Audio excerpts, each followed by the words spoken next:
আসসালামু আলাইকুম ভিউয়ার্স, আজকে আমি আপনাদের সাথে শেয়ার করব মজাদার একটি নুডলস রেসিপি।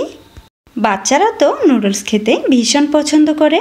চাইলে কিন্তু এইভাবে নুডলসটা রান্না করে বাচ্চাদের টিফিনে কিংবা সকালের বিকালের নাস্তায় দিতে পারেন। চলুন তাহলে ঝটপট দেখে নেই নুডলস রেসিপি। এখানে আমি একটি পাত্রে পরিমাণ মতো পানি নিয়েছি, আর আজকে যেহেতু আমি 2 প্যাকেট নুডলস রান্না করব, তাই জন্যে এই পাত্রের মধ্যে এখন নুডলসের প্যাকেটগুলো ছিঁড়ে দিয়ে দিলাম, আর সাথে 1 চা চামচের মতো তেল দিয়ে দিলাম যেন নুডলসগুলো একটির সাথে আরেকটি না লেগে যায়। পানিতে বলক চলে আসার পর 2 থেকে 3 মিনিটের মতো সেদ্ধ করলেই এই নুডলসগুলো কিন্তু খুব সুন্দরভাবে সেদ্ধ হয়ে যাবে। তো এই পর্যায়ে নুডলসগুলো কিন্তু সেদ্ধ হয়ে গিয়েছে। এখন একটি ছাকনার মধ্যে ঢেলে এগুলোর থেকে পানি ছড়িয়ে নিব। আর অন্যদিকে চুলায় একটি প্যান বসিয়ে এখানে আমি 2 টেবিল চামচের মতো তেল দিয়ে দিলাম। তেলটা একটু গরম হয়ে আসার পর এখানে দিয়ে দিলাম 5-6 কোয়া রসুন কুচি। এখন নেড়েচেড়ে এই রসুন কুচিগুলোকে একটু ভেজে নিব।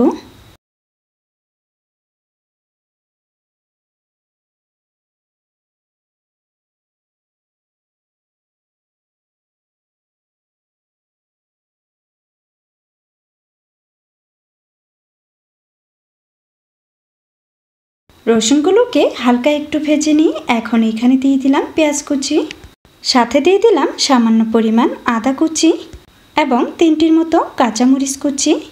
এই সমস্ত উপকরণগুলো এখানে দেওয়ার পর এখন নেড়েচেড়ে এগুলোকে ভেজে নিব।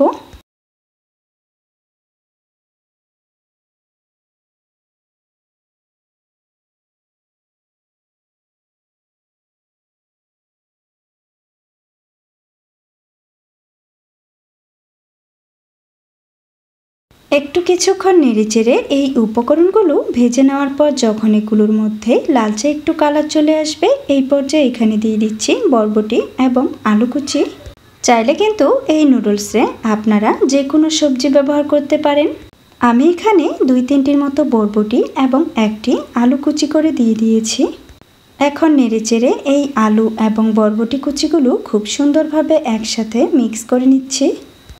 একটু কিছুক্ষণ এগুলোকে নেড়েচেড়ে মিক্স করে নেওয়ার পর এখন এখানে দিয়ে দিচ্ছি 1/2 চা চামচ পরিমাণ লবণ। এখানে লবণটা এই সবজির জন্য ইউজ করেছি, তা না হলে নুডলসের মধ্যে আলাদা করে কোনো লবণ ব্যবহারের প্রয়োজন নেই। এখন আবারও কিছুক্ষণ নেড়েচেড়ে এই সবজিগুলোকে একটু ভেজে নিয়েছি। এরপর এখানে দিয়ে দিলাম কিছু মটরশুঁটি, আর সাথে দিয়ে দিলাম 1 চামচ পরিমাণ সয়া সস। এখন আবারও নেড়েচেড়ে এই সমস্ত উপকরণগুলো একটু ভেজে নিব।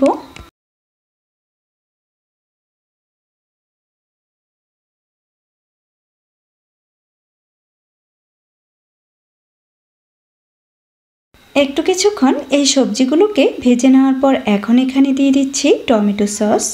এখানে প্রায় আমি 2 টেবিল চামচ পরিমাণ টমেটো সস ব্যবহার করেছি।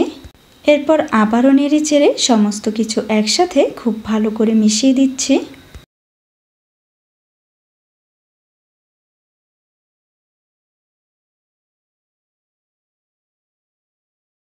সমস্ত কিছু নেড়েচেড়ে খুব ভালো করে মিক্স করে নেওয়ার পর এখন এখানে দিয়ে দিচ্ছি নুডলস প্যাকেটের মশলাগুলো।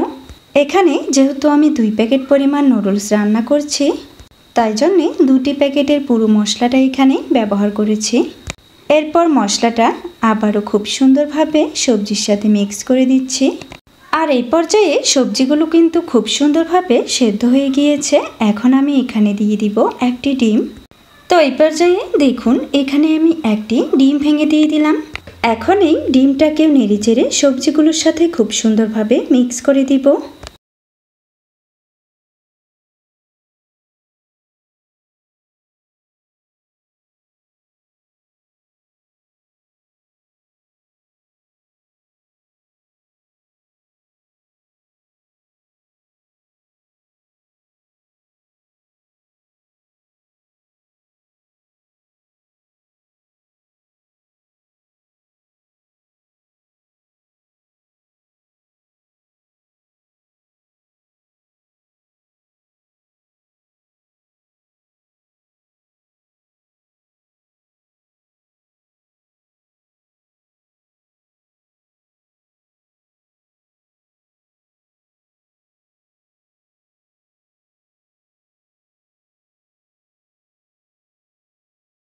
কিছুক্ষণ সবজিগুলোর সাথে ডিমটাকে খুব সুন্দরভাবে নেড়েচেড়ে নেওয়ার পর এই পর্যায়ে ডিমটাও কিন্তু খুব সুন্দরভাবে ভাজা হয়ে গিয়েছে। আর ডিমটাকে কিন্তু অবশ্যই খুব সুন্দরভাবে ভেজে নিতে হবে, তা না হলে ডিমের আষ্টে গন্ধটা থেকে যাবে। তো এই পর্যায়ে এখানে দিয়ে দিচ্ছি আগে থেকেই সেদ্ধ করে রাখা নুডলসগুলো। আর নুডলসগুলো এখানে দেওয়ার পর খুব সুন্দরভাবে নেড়েচেড়ে মিক্স করে দিচ্ছি।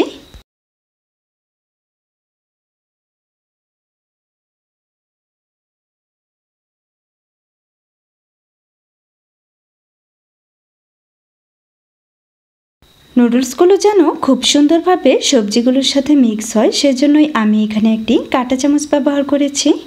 এখন নেড়েচেড়ে সমস্ত কিছু খুব সুন্দরভাবে মিক্স করে নিলেই হবে।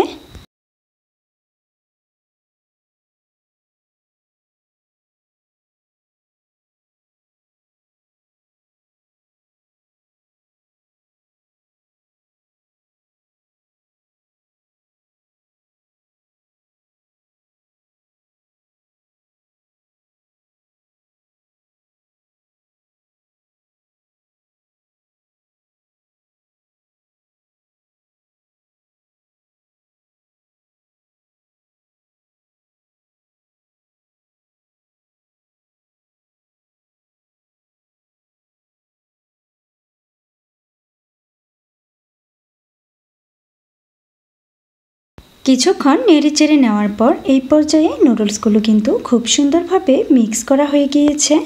এখন নুডলসগুলোকে প্যান থেকে উঠিয়ে নিব আর একটি প্লেটে সার্ভ করে নিয়ে সরাসরি চলে এলাম আপনাদের সামনে। নুডলসগুলো পরিবেশনের জন্য আমি এর উপরে টমেটো সস দিয়ে দিয়েছি। দেখে আপনারা নিশ্চয়ই বুঝতে পেরেছেন আজকের এই সবজি নুডলসটা রান্না কত সহজ। আর এইভাবে একবার নুডলস রান্না করে খেয়ে দেখবেন, এটা খেতে কিন্তু ভীষণ মজাদার হয়। বড় থেকে ছোট সবাই কিন্তু অনেক বেশি মজা করে খাবে। প্রতিদিন একইভাবে নুডলস না রান্না করে একটু ভিন্ন স্বাদ ট্রাই করতে পারেন। আশা করছি আমার আজকের এই নুডলস রেসিপি সবার কাছে অনেক ভালো লেগেছে। আর যদি ভালো লাগে তাহলে বাসায় অবশ্যই একবার ট্রাই করবেন। আজকে এখানেই বিদায় নিচ্ছি। আল্লাহ হাফেজ।